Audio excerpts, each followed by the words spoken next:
Welcome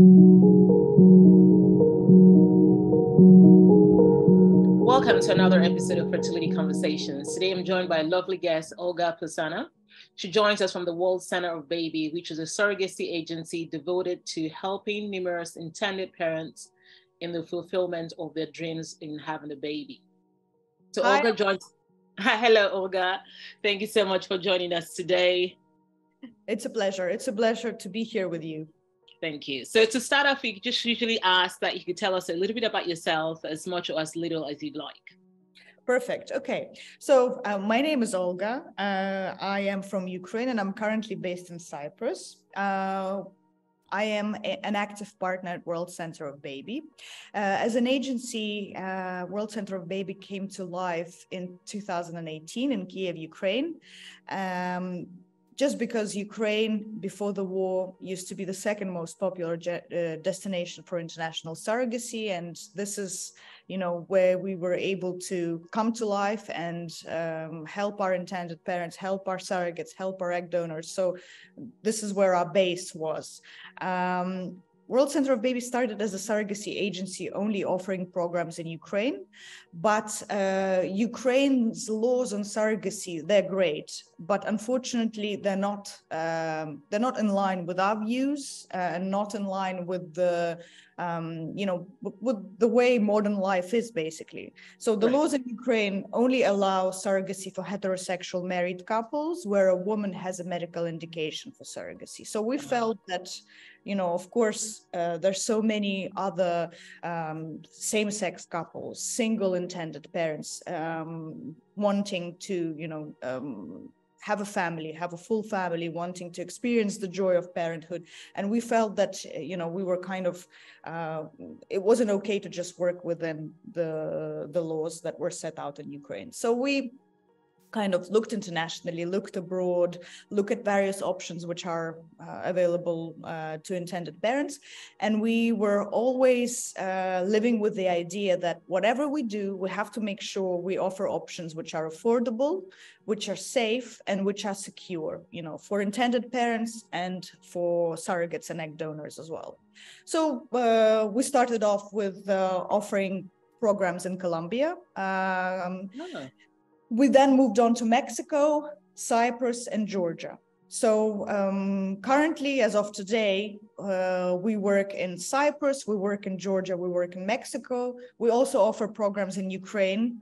We've stopped when the war started, and then we relaunched in end of last year. But of course, we are in a position where we understand what the benefits and what the advantages are of Ukraine, but we are in no way sort of, we are letting our intended parents choose based on their own preferences. So Ukraine is one of the options. So yes, this is a kind of a short intro about World Center of Baby. I think the important message is that it is our absolute main goal to make sure that we offer a good service to the intended parents, but also to the surrogates and egg donors. Because in order for this whole process to be successful, we have to make sure that all parties involved are happy, they're satisfied, they feel well looked after. So this is what we do. I think we do it well. Sounds amazing. Love it. Love it. Love it. And love the finding the idea that you actually realize that there are different types of individuals, different situations, people that want to expand their family or grow their family. So I'm glad that you now have opportunities for even, because one of my questions was, can single people, use your agency? Because again, sometimes people are not in any relationship, but they still want to have a child. And absolutely, we fully support that when we understand the need, to be able to offer options. So as of today, we are able to offer surrogacy programs to hetero couples who are married or cohabiting, to male same-sex couples or female same-sex couples where it's an option of IVF, for example, with sperm donation. And then we are also able to offer services to single parents who are male. We are at this stage developing a surrogacy program for single women. We are working within limitations of legal requirements in each country that we are Right. based in. So we know that for single females, Greece is one of the key destinations. So we are now finalizing and working seriously on, establishing ourselves there. So at this point in time, I think, it is the single females that we need to finally, make sure we have a good offer and a good program for single women. Yeah, and it's amazing. You really are a global company, because it just seems like you go wherever you need to go, where the laws are applicable to be able to help whoever you're trying to help, which is amazing. Absolutely. And it is very important to understand that, unfortunately, there's no one single international law on surrogacy. Each country is individual. Each country has its own vision, its own laws on surrogacy, and they vary based on altruistic surrogacy, commercial surrogacy, traditional surrogacy, gestational surrogacy. There's so many components that you have to bear in mind when you have this full kind of idea of what surrogacy is. And unfortunately, even if some countries we consider, that they're quite modern, they understand that the lives today are not what they used to be, 50, 100 years ago. Yes. It's difficult with the surrogacy laws. It's difficult to have any reforms, any changes in law. These things take time, and they take a long time. And it would be so much easier for us if there was one single international surrogacy, and it's all clear, and where which country you could go in. If that person holds a passport of a different country, then when they go home, it's all very straightforward and clear. But unfortunately, it's not the case. We have to kind of look under a microscope at every single situation that we face, and we have to be global about it. Yes, that's wonderful. So just to ask, actually, since we're talking about the global idea, for anyone trying to use your services, can they access it from any country they're living in? Absolutely, yes, they can. We are not kind of bound by, some countries we do accept, some countries we don't. But it is a matter of, for any, person considering surrogacy, any intended parent looking at international surrogacy, it's very important for them to hire an independent lawyer based in their country, someone who specializes in family law or immigration law. And their choice, which destination they end up going ahead with, will be based on the idea of which country they also come from, because their country will dictate the laws for the child to go back home. So it's very important that there's an understanding, a legal understanding of the situation. So yes, we are able to work with, with any country, with all passport holders, but they have to employ an independent lawyer on their end to understand that the country they choose to do their program in meets the kind of the makes it possible for them to go home with their baby. Right. Okay. And do the surrogates ever travel to the country of the intended parents, or do they? In our setup, they don't. So in our setup, the surrogate stays in the country where the process takes place for the duration of pregnancy. Or in some cases, if, for example, a surrogate herself comes from a different country to the country where the program takes place. So, for example, if we're talking about a surrogacy program in Georgia, the intended parents would come to Georgia to donate their biomaterial. We would create embryos in Georgia. We would have the embryo transfer in Georgia, and the surrogate would stay in Georgia for the first 3 months of pregnancy.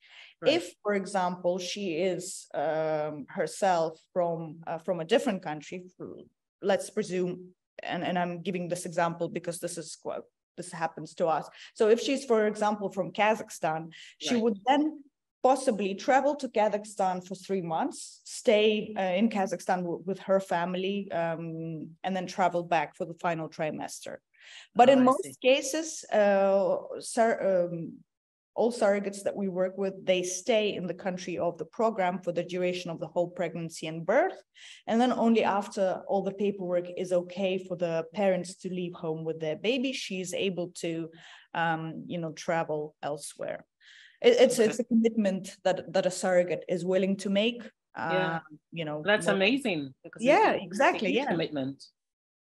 absolutely. Yeah. And so, for example, what if the intended parent or the individual already has embryos created in another country? Can they transfer it to the country that they choose to have the surrogate in?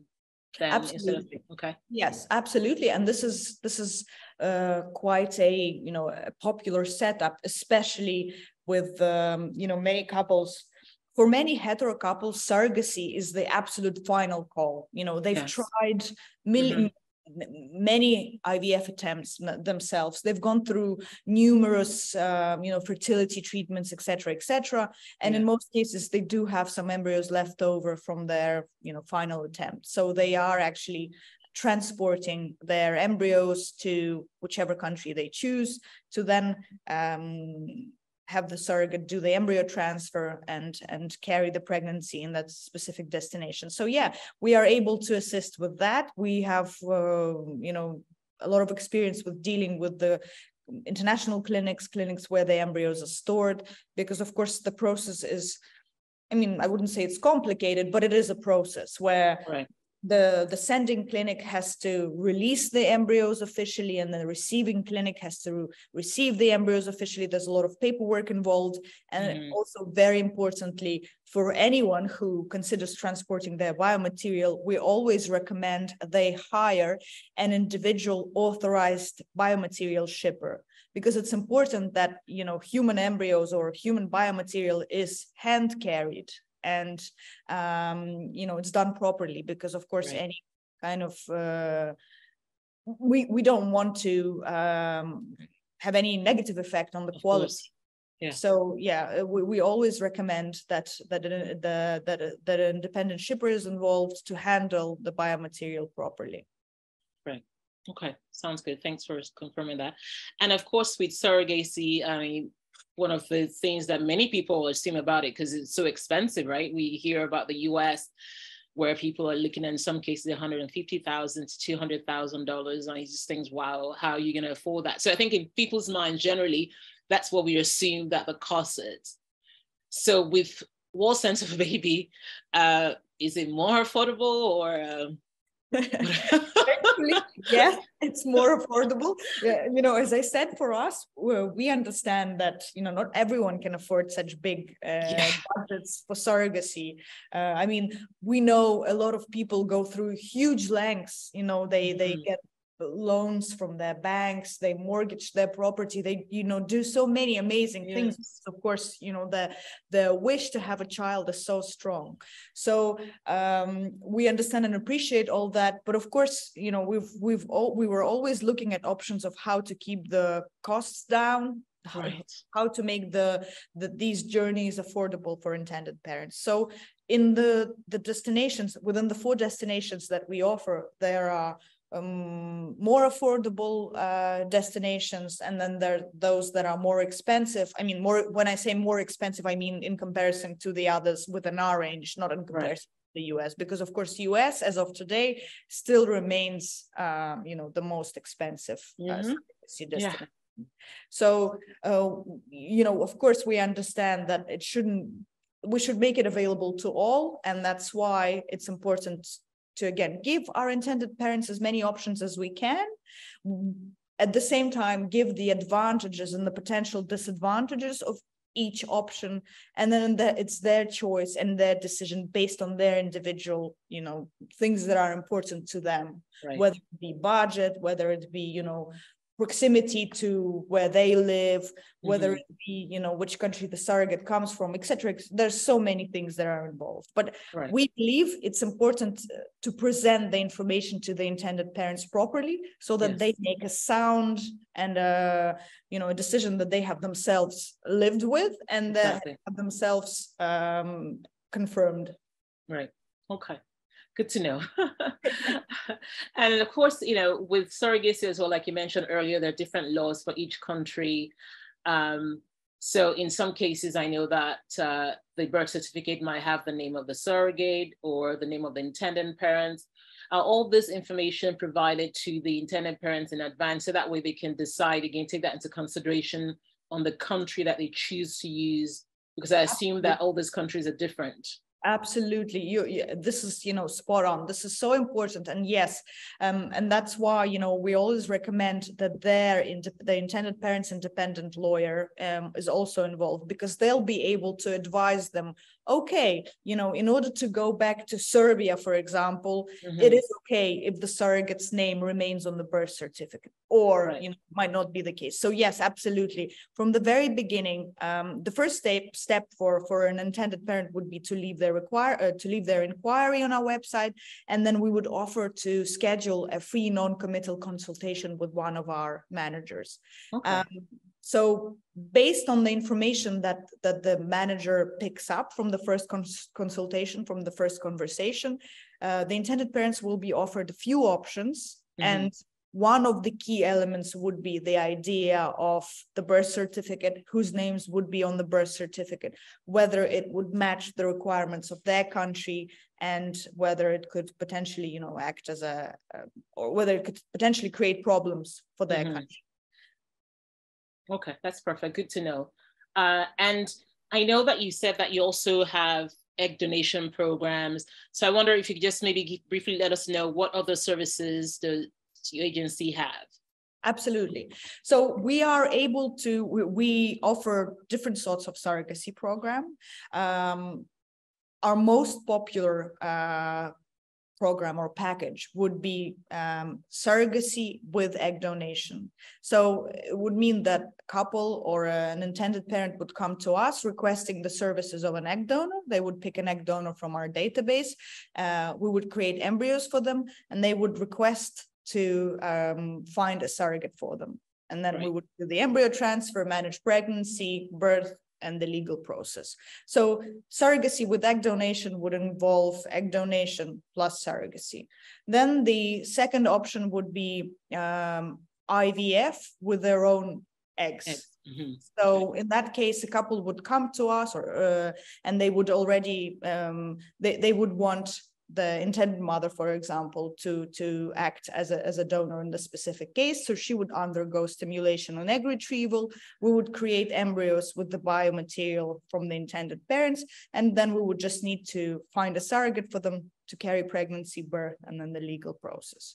The third option would be, as we've discussed, cases where the intended parents already have embryos, whether it be from past IVF attempts or, for other reasons. For example, if they've created embryos in a different clinic based on the specific egg donor choice or whatever. But in that case, we simply have the embryos delivered to us. We hire surrogate, pregnancy, birth, and then the legal process. We also, at this stage, we own a full cycle IVF clinic in Ukraine, in Kiev, Ukraine. It's called Alice Fertility Clinic. For the time being, of course, the situation in Ukraine doesn't permit the clinic working at full capacity. So we've actually realized this, last year, and we are now opening a new clinic in Tbilisi, Georgia, because this is this is where a lot of intended parents that were wanting to choose Ukraine, they are now actually choosing Georgia. So we are now opening a full cycle IVF clinic in Georgia. We're at the final stages. So hopefully busy. Yes, hopefully in the next month or so, we'll be able to welcome our first intended parents at the clinic. But once that is up and running, we will also offer programs which will only be IVF. So IVF with egg donation, or IVF with, self-stimulation, whatever. But as a clinic, we'll be able to offer just IVF, which is, of course, also, an option, international IVF for some Definitely.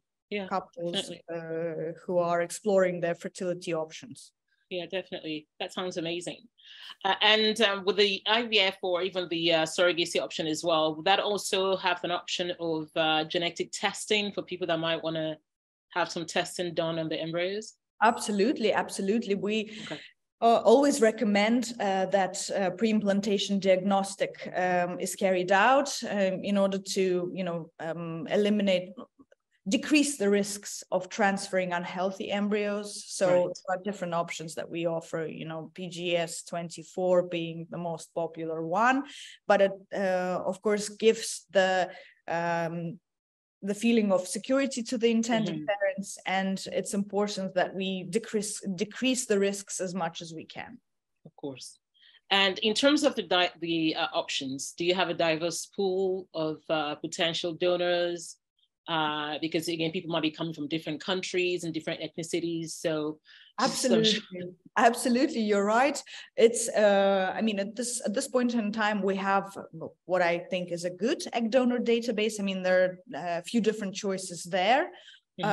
Of course, it is always important to keep it up to date, to make sure we are able to meet every demand.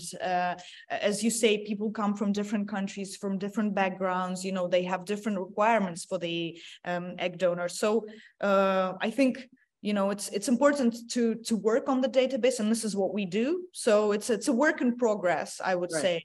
But yes, of course, it's very important for the intended parents in choosing also the agency or clinic that they proceed with, because it's a big part of the process, choosing the egg donor.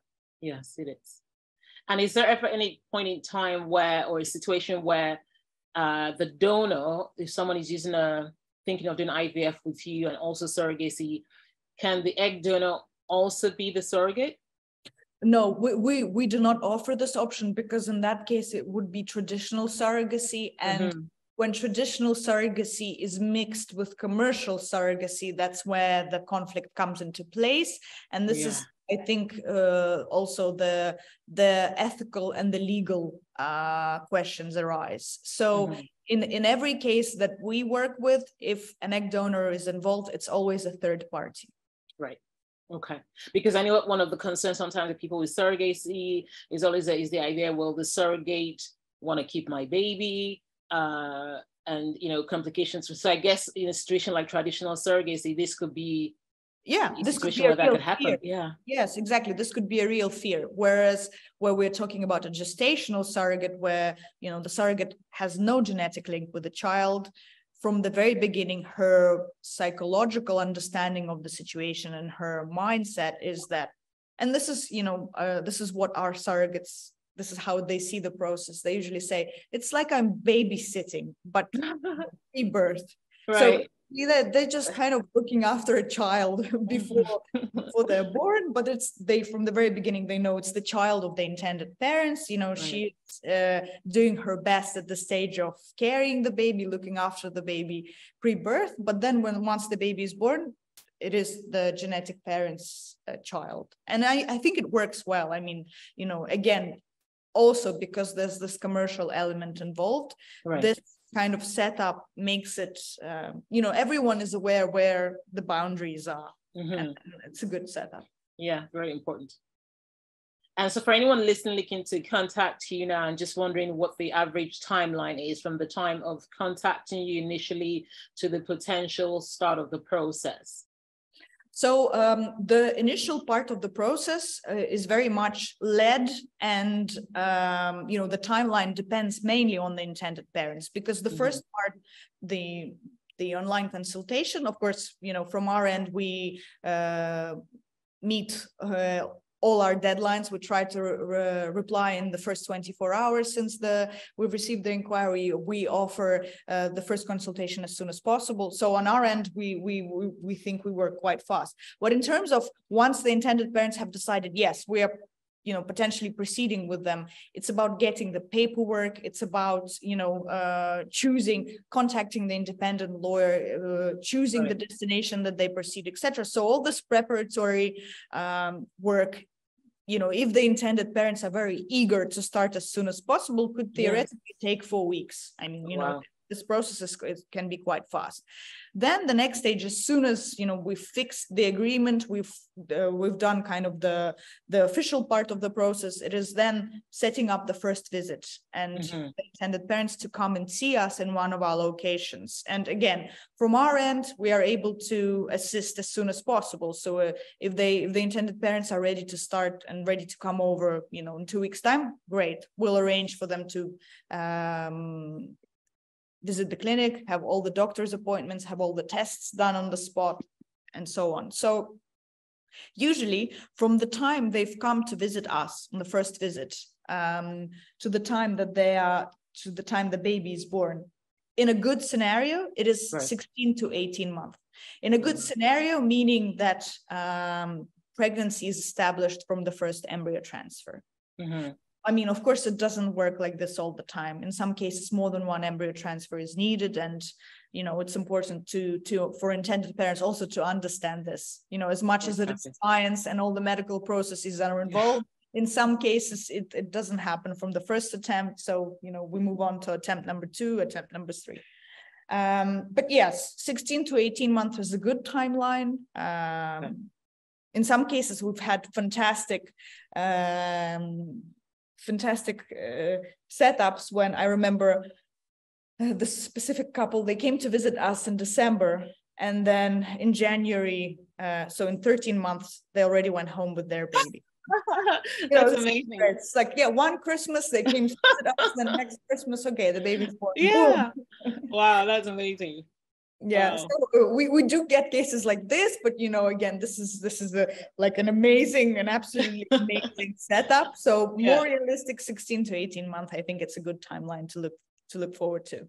That sounds great. And in terms of payment, are there instrumental payments options available just to spread the payment? Okay. Yes, absolutely. So in every single destination, with every single package we offer, there are 4 installments as a standard setup. 4, in some cases, there are more depending on the type of the program they choose, but it means that they don't need to pay the full amount. You know, at the beginning, it's spread out. And in most cases, the final installment is paid after the birth. This also gives the intended parents the security, you know, they understand that they're not paying a large amount at once, you know, it's spread through the whole process. And yeah, it works good because ourselves as well, we kind of split the payments into the whatever amount is paid as a compensation to the egg donor, whatever amount is paid as a compensation to the surrogate throughout pregnancy. And then there's the final compensation, which comes after the birth. So it ties in well with the financial calculations as well. Okay, which is amazing because it really does help to know that you can, you know, spread it out. You can save. It's not all at once. Absolutely. And we even do offer, you know, if, for example, the intended parents are prepared to make the full payment at once and, you know, they're happy to do that, we are able to offer 5% discount on that. Oh, wow. Amazing. So, you know, we do understand and we try to work around the ways to assist intended parents and to make it happen for them and to kind of make sure that they are comfortable with whatever option they choose. Okay, that sounds great. So I will be putting a link in the episode for people to reach out. But for anyone watching and just thinking, what's the first step? If I want to now inquire, what should I do? Yeah, so the first step would be, and this is an absolute, you know, an absolute must for anyone considering surrogacy. I think it's just a great thing to do is to get online, you know, leave that inquiry and schedule that first consultation. Because whether you decide to proceed today or tomorrow or in a few months' time or in a few years' time, you know, you will get this important information, which will help kind of understand what's the next step, which countries to look out for, what should I do? Should I do some preliminary tests? Should I speak to a lawyer? Should I go online? Should I do my research and speak to other intended parents? You know, we give good advices to intended parents that will help them kind of decide what to do next. So I think it's a great thing to explore. It's great to speak to someone who is able to tell you exactly what to do one step after the other. So yes, it would be a matter of leaving the inquiry on our website and then scheduling that conversation with one of our managers. It is non-committal. It doesn't mean that, you know, they have to act on in no way does it mean that you have to proceed with us. It's just, you know, about kind of giving that information, educating people who are moving towards proceeding with surrogacy. Yeah, which I think is amazing. I mean, to have that opportunity to have someone speak to them and answer their questions and tell them the options that are available, it's great because even if you're not ready now, you're able to then plan with the information you have towards when you'll be ready, which is perfect. Exactly. Yeah. And you can just, at least you'll have a rough idea of what's what budget to start saving, what steps to take, what tests to do, the timelines, the things that are involved in the process. And our managers, they go through many conversations with different intended parents, and they'll be able to also share, from their experience, what has been a good stepping stone, maybe perhaps for that specific country or for that specific destination. So yes, I urge anyone interested in proceeding with surrogacy to get in touch with World Center of Baby today. Yes, thank you. And is there anything else you'd like to share with anyone listening or watching today about World Center of Baby?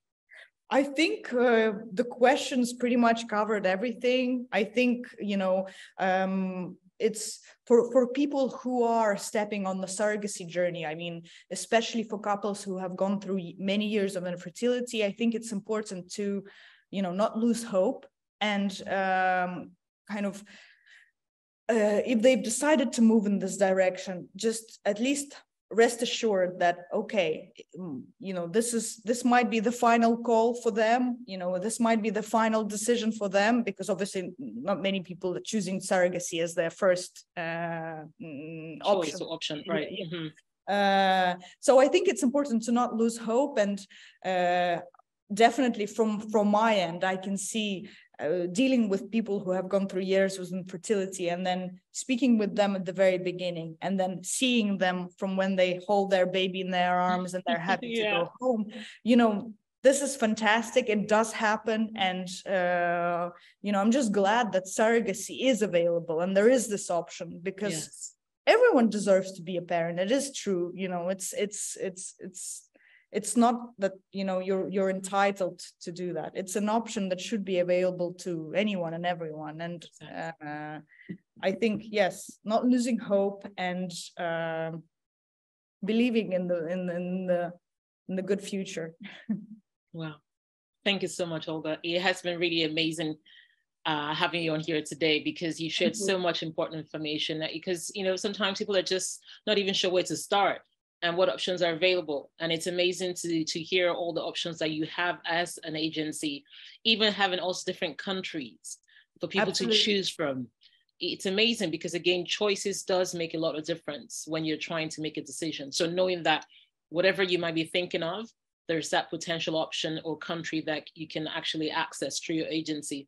And the fact as well that you have options for single people also looking to grow their families. It is amazing. So thank you so much for being here today and for all that you do. Thank you. Thank you, Olga. We'll definitely be putting your link, and people will be reaching out to you. And we look forward to having you again in the near future. Thank you so much, Olga. Thank you. Thanks. Bye-bye. Bye.